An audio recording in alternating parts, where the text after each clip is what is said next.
For lesson 114, we're going to talk about unit multipliers. So a unit multiplier is a fraction that equals 1 and that is written with two different units of measure.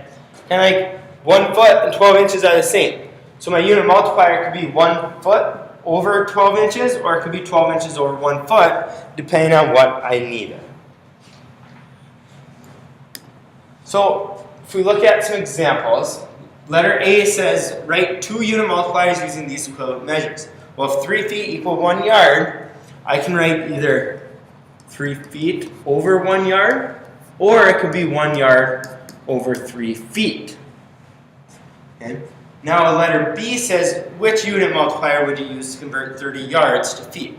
So if I have 30 yards, okay, and we multiply by one of these two things, okay, I'm just going to put a fraction bar for now, and that's going to equal however many feet. So I have to go from yards to feet. Okay. Now if we think about this 30 yards as being 30 yards over 1,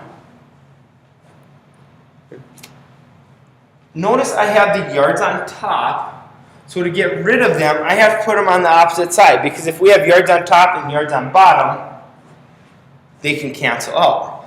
Also notice, at the end I need to get to feet, so therefore I need to make sure I have feet on top. So knowing that, I should use 3 feet over 1 yard. Okay. Now when I look at this,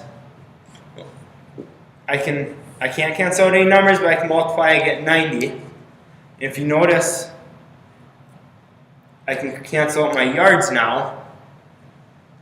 All I have left for label is feet. Now I kind of did the next question where it says convert 30 feet to yards using multiplier. So for B, it says which unit multiplier would you use? We said we'd use 3 feet to 1 yard. And to do the work, we just multiply it out. Remember, if we have units on top and units on bottom, we can just cancel them out. And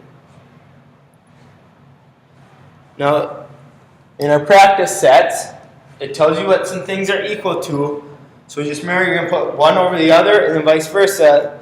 And then you're going to have to figure out which one you're going to have to use and then use them to do the bottom couple problems. Okay?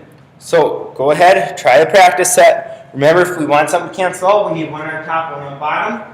And whatever we want our answer to be, that's got to be on top of our unit multiplier. Okay?